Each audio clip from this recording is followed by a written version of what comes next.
स्वागत है आप सभी का ITBP head constable education and stress counsellor की जो वैकेंसी आई है उससे रिलेटेड क्लास में। लास्ट क्लास में हमने बात किया था अटेंशन के बारे में। तो अटेंशन का चैप्टर अभी कंप्लीट हो गया है। आज की क्लास में ये स्पेशल नोट्स के थ्रू मैं पढ़ा रहा हूँ।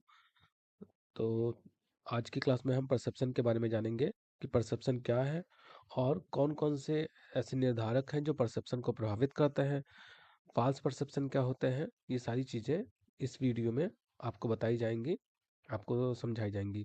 और इसका जो नोट्स है, ये नोट्स आपको जो आपका आईटीबीपी टेलीग्राम ग्रुप का जो पेड है वहाँ पर आपको सेंड कर दिया जाएगा, पेड बैच वाले ग्रुप में। वहाँ से आप देख सकते हैं जिन लोगों ने नोट्स ले रखे हैं। जिन लोगों ने नोट्स नहीं ले रखे हैं वो यहाँ से वीडियो से फ्री ऑफ कॉस्ट पढ़ सकते हैं, वीडियो देखकर नोट्स बना सकते हैं। इसका कोई चार्ज नहीं है।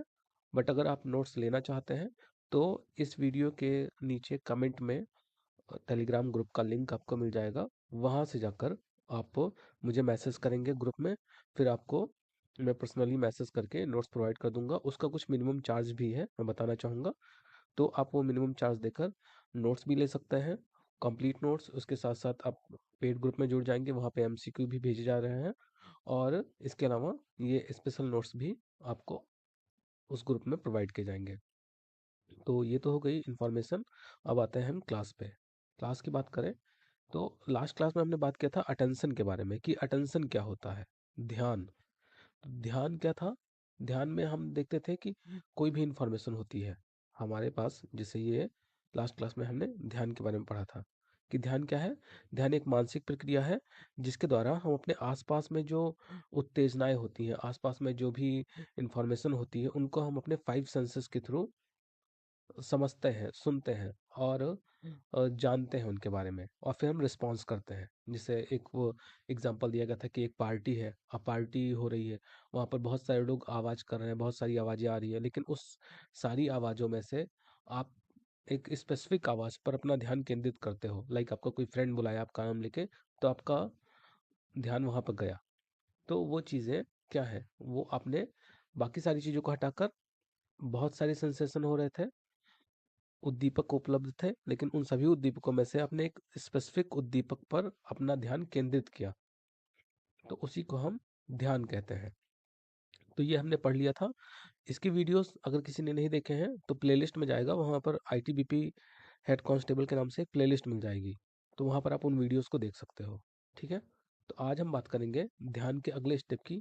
ध्यान के बाद परसेप्शन। ठीक। अब परसेप्शन है क्या? तो परसेप्शन को बताया गया प्रत्यक्षीकरण एक महत्वपूर्ण ज्ञानात्मक मानसिक प्रक्रिया है। ठीक। जिसके द्वारा पर्यावरण में विद्यमान उद्दीपकों का तत्कालीन ज्ञान प्राप्त होता है, और यह उद्दीपक एवं अनुक्रिया के मध्य घटित होने वाली मानसिक प्रक्रिया है। उद्दीपक और अनुक्रिया के बीच, मतलब जो सामने उद्दीपक है, मैंने लास्ट क्लास में भी आपको बताया था कि जितने भी आपके आसपास की चीजें उपलब्ध हैं वो सभी उद्दीपक के अंतर्गत आती हैं। कोई भी ऐसी चीज जो आपको प्रभावित कर सकती है या प्रभावित करके अपनी ओर ध्यान केंद्रित करने का, अपनी ओर आकर्षित करने की क्षमता रखती है, वो सभी चीजें उद्दीपक है। लाइक मैं यहाँ पर अभी एक ये डॉट बना दूं, एक लाइन हल्का सा ड्रॉ कर दिया, ये भी एक उद्दीपक है क्योंकि ये आपको अपनी ओर आकर्षित कर रहा है। ठीक।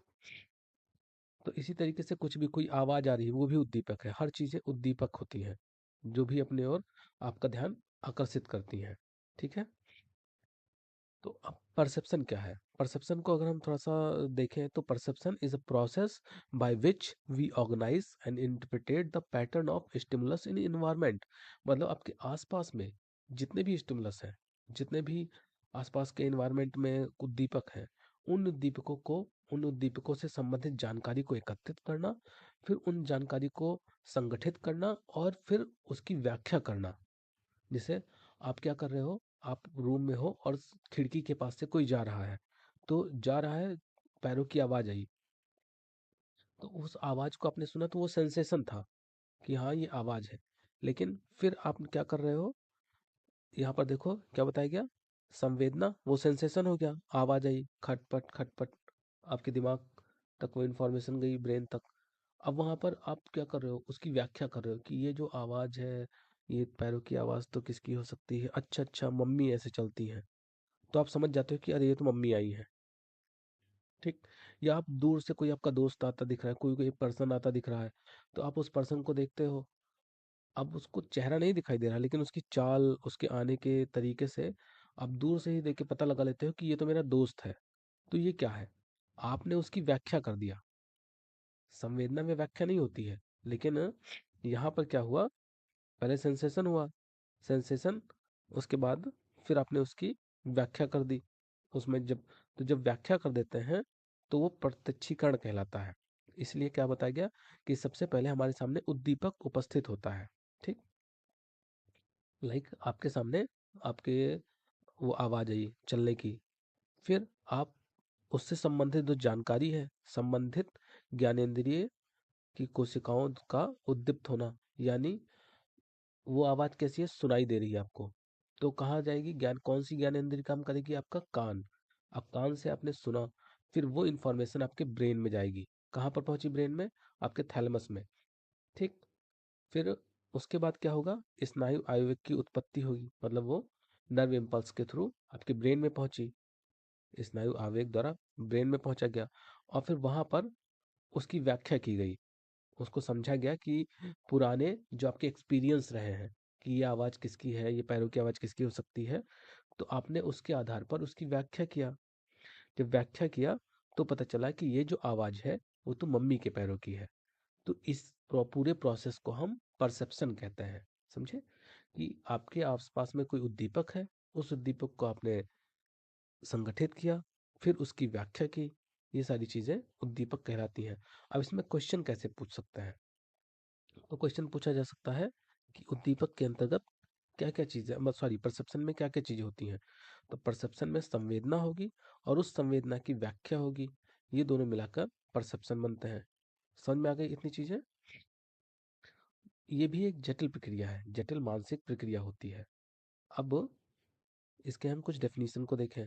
तो डेफिनेशन की बात करें तो फॉक्स ने बताया कि प्रत्यक्षीकरण को पर्यावरण पर्यावरण से सूचना का अवशोषण करने वाला उपक्रम के रूप में माना जाता है।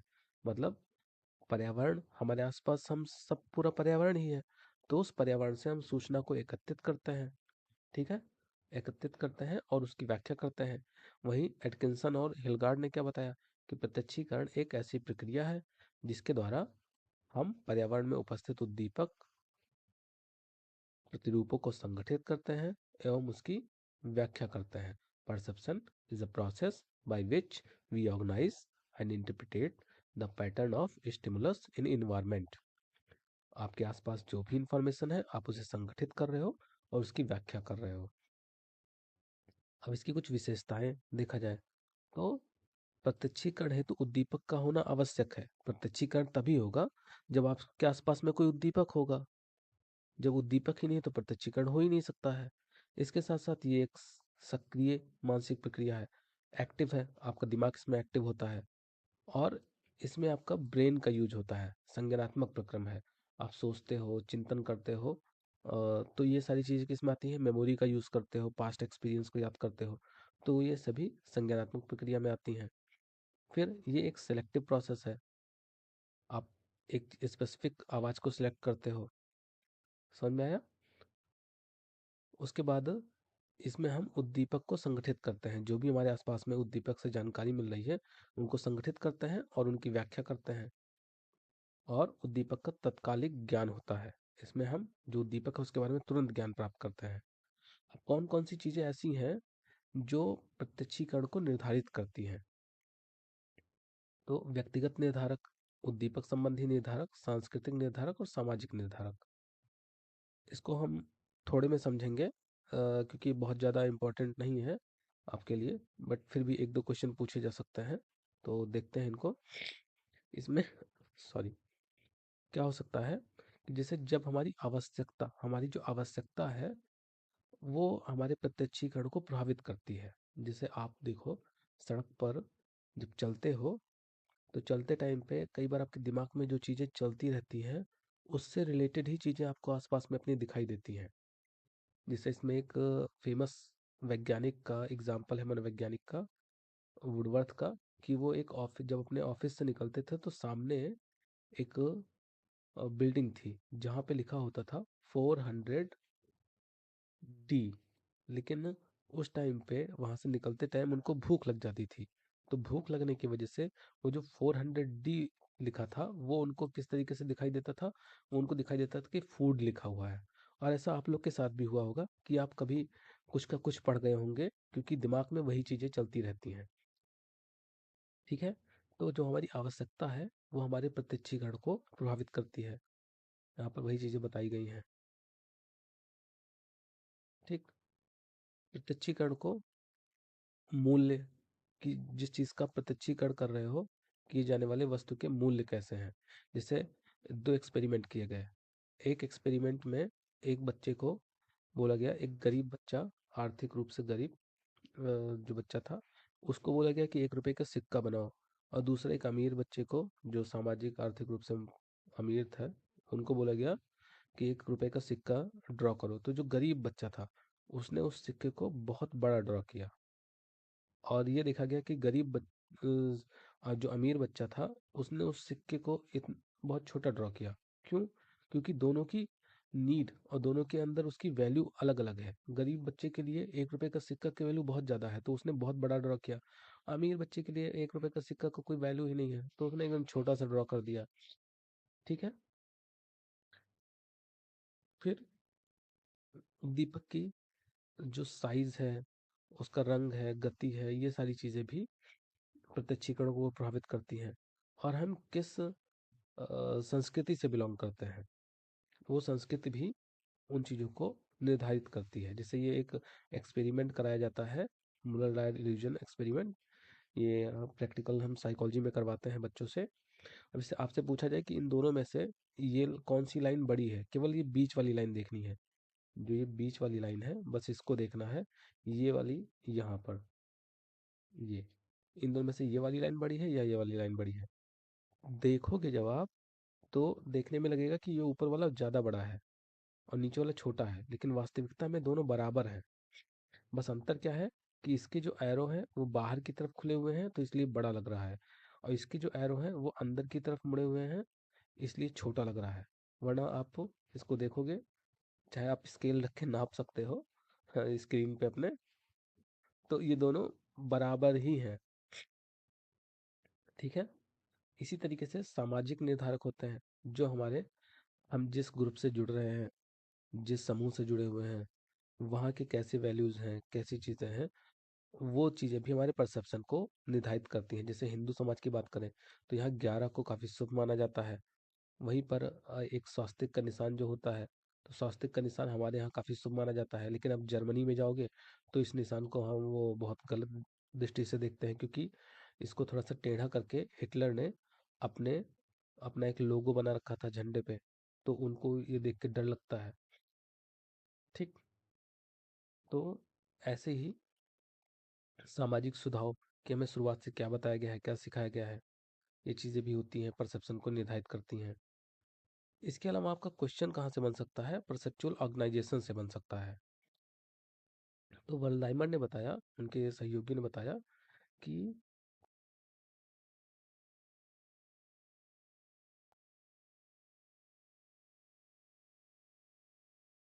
हमारा ब्रेन चीज़ों को एक रूप में देखता है, होलिस्टिक वे में देखता है। प्रत्यक्षीकरण संबंधी जो वृत्ति है उसे हम प्रज्ञास कहते हैं। ये क्वेश्चन पूछा जा सकता है कि प्रत्यक्षीकरण संबंधी वृत्ति को हम क्या कहते हैं, तो एक प्रज्ञास कहा जाता है।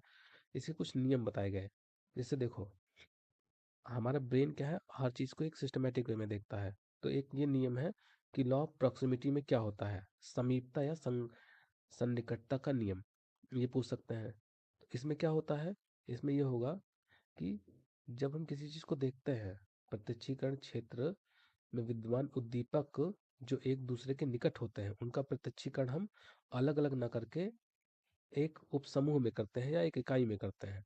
जैसे ये देखो, ये यहाँ पर दिया गया है तो हम इसको अलग अलग नहीं देखेंगे कि ये एक लाइन एक लाइन एक लाइन अलग अलग है। हम इसको पूरा एक ग्रुप में देख रहे हैं, जबकि यही सेम चीज़ को क्या किया गया है, यहाँ पर दो दो का ग्रुप बना दिया गया है। तो अब हम इसको ये नहीं देख रहे हैं कि ये पूरा, ये यहाँ पे पूरा था तो ये भी पूरा है। हमने इस सन्निकटता का नियम हमारा ब्रेन लगा लेता है और इसे 3 ग्रुप में डिवाइड कर दिया। उसी चीज़ को यहाँ पर एक ग्रुप में है, वही चीज़ यहाँ पर 3 ग्रुप में हो गई। तो इसे हम समीपता का नियम कहते हैं कि जब चीज़ें समीप होती हैं तो हमारा ब्रेन उनको उस तरीके से एक्सेप्ट कर लेता है। वैसे ही समानता का नियम, अब समानता का नियम यहाँ पे देखो तो हमारा ब्रेन क्या कर रहा है, जितने भी प्रस्तुत नियम के अनुसार जिन उद्दीपकों में समानता होती है उन्हें अलग देख लेता है। जैसे ये कैसे ले रहा है कि एक कॉलम हो गया वृत्त का, 2 कॉलम वृत्त के हो गए और 2 कॉलम त्रिभुज के हो गए। ठीक, वो अपने आप में एक सेट हो गया दिमाग। इसी तरीके से पूर्ति का नियम, लॉ ऑफ क्लोजर, हमारा दिमाग खाली जगहों को भी भर देता है और भर के उसको परसीव करता है। जैसे पूर्ण इंगित नियम, पूर्ति का जो नियम है वो उद्दीपक अवयवों का घिरे अथवा बंद क्षेत्र के रूप में प्रत्यक्षीकरण करता है। लाइक आप त्रिभुज देखो, इसको आपको पूछा जाए क्या है तो आप बोल दोगे कि त्रिभुज है, जबकि त्रिभुज की जो एक्चुअल डेफिनेशन है वो क्या होती है कि इसमें तीनों तरफ से घिरा हुआ हो और अंदर क्या हो रहा हो, 180 डिग्री का कोण बन रहा हो, लेकिन तीनों तरफ से तो घिरा ही नहीं है, बीच बीच में तो गैप है। बट फिर भी आपका ब्रेन क्या कर रहा है, उसको त्रिभुज के रूप में देख रहा है। ऐसे ही यहाँ पर ये चारों तरफ से बंद नहीं है, तो ये वृत्त के डेफिनेशन को तो फॉलो नहीं कर रहा है, बट फिर भी आपका ब्रेन इसको, सॉरी, इसको आपका ब्रेन इसको वृत्त के रूप में देख रहा है, ऐसे इसको वर्ग के रूप में देख रहा है। फिर आता है निरंतरता का नियम। निरंतरता का नियम मतलब प्रत्यक्षीकरण विच्छिन्न के स्थान पर निरंतर दिशा में उन्मुख होता है, मतलब एक निरंतरता को हम फॉलो करते हैं। जैसे ये हम इसको ये नहीं कहेंगे कि ये लाइन इधर गई और इधर चली गई, नहीं, हम इसको ऐसे निरंतरता में फॉलो कर रहे हैं, इसको इधर फॉलो कर रहे हैं। ठीक है। फिर समय समान नियति या गति का नियम, प्रस्तुत नियम के अनुसार दृष्टि क्षेत्र में विद्यमान उद्दीपक में गठित सामान्य गति या परिवर्तन को व्यक्ति एक विशेष प्रतिरूप में संगठित करता है। यानी देखो, अब जब आपने देखा होगा आसमान में कई बार चिड़ियों को उड़ते हुए, तो आप देखो वो जब उड़ते हैं तो हम उनको एक क्या देखते हैं, एक इस तरीके से देखते हैं कि एक समूह में उड़ रहे हैं वो, हम उनको अलग अलग नहीं देखते हैं, हम एक समूह में ही उनको देखने की कोशिश करते हैं, या हमारा ब्रेन वैसे ही उनको दिखाता है एक श्रृंखला के रूप में, एक वेग, एक श्रृंखला के रूप में देखते हैं। जैसे यहाँ पर बताया गया है कि जब उद्दीपक अवयवों की एक श्रृंखला एक साथ एक ही वेग से एक ही दिशा में गतिमान होती है तो उद्दीपक अवयव समूहबद्ध हो जाते हैं। यहाँ पर हम उसे एक समूह में देख रहे हैं, क्योंकि क्या हो रहा है, एक ही गति के साथ, एक सेम स्पीड के साथ, एक सेम स्पेस के साथ वो लोग उड़ रहे हैं। समझे? तो इस क्लास में ये हमने परसेप्शन के बारे में जाना, और कुछ विभ्रम के बारे में पूछा जा सकता है आपको। विभ्रम क्या होता है? भ्रम, भ्रम नहीं, सॉरी, यहाँ पर भ्रम की बात की जा रही है, विभ्रम तो अलग चीज हो गया, वो तो डिसऑर्डर में आ जाएगा। तो भ्रम ऐसा होता है, एक ऐसा मिथ्या सांवेदिक अनुभव जो भौतिक परिस्थिति के अनुरूप नहीं होता है, उसे हम भ्रम कहते हैं। भ्रम का मतलब कि आपने अंधेरे में रस्सी को सांप समझ लीजिए, वो एक भ्रम है। तो ऐसे ही कुछ भ्रम, कुछ साइकोलॉजिकल इल्यूजन यहाँ पर दिए गए हैं। लाइक ये पूछ लिया जाएगा, इसमें क्या क्वेश्चन आ सकता है कि आपको ये इस दे दिया गया, एक फिगर दे दिया गया एग्जाम में और पूछा गया ये कौन सा भ्रम है, तो आप बताएंगे कि ये मुलर लायर भ्रम है। इसमें क्या है, इसमें अभी मैंने आपको बताया था कि दोनों लाइनें बराबर है बीच वाली, लेकिन दिखता है कि ये ऊपर वाला बड़ा है, नीचे वाला छोटा है। ऐसे ही ये पोन्जो भ्रम, अब ये तो ये पूछ लिया जाएगा कि पोन्जो भ्रम क्या होता है। तो पोन्जो भ्रम में जैसे ये आप देखो ट्रेन की पटरी, ट्रेन की पटरी आपने देखा होगा कि हम जब ट्रेन की पटरी पे खड़े होते हैं तो लगता है कि वो आगे जाके पतली होती जा रही है, पतली होती जा रही है, बट रियलिटी में क्या वो पतली होती है? नहीं पतली होती है, रियल में वो इस तरीके की ही दिख है, लेकिन दिखती कैसे है कि आगे पतली हो रही है। तो इस भ्रम को पोन्जो इल्यूजन कहा जाता है, इसको आप याद रखेंगे। ये भी, ये हॉरिजेंटल वर्टिकल इल्यूजन, जैसे आपको ये लगेगा कि ये वाली जो लाइन है ये बड़ी है और ये वाली लाइन छोटी है, बट वास्तविकता में जब आप इसको नापोगे तो ये दोनों ही लाइनें बराबर दिखेंगी। तो इसे हम क्या कहते हैं, हॉरिजेंटल वर्टिकल इल्यूजन। ऐसे ही जैस्ट्रो भ्रम है। जैस्ट्रो भ्रम क्या होता है, इसमें भी भ्रम कि ये आपको बड़ा दिखाई देगा, ये छोटा दिखाई देगा। लेकिन ये दोनों बराबर ही हैं। ठीक है, तो ये चीज़ें आप देख सकते हो। तो क्लास थोड़ी लंबी हो गई है, बट क्लास इम्पॉर्टेंट है, आप लोग इसको देख लीजिएगा। और कोई क्वेश्चन हो, कुछ पूछना चाह रहे हो, तो आप ग्रुप में भी मैसेज कर सकते हैं या नीचे कमेंट कर सकते हैं। कमेंट में आपको रिप्लाई किया जाएगा। ठीक है, तो मिलते हैं नेक्स्ट क्लास में, तब तक के लिए धन्यवाद।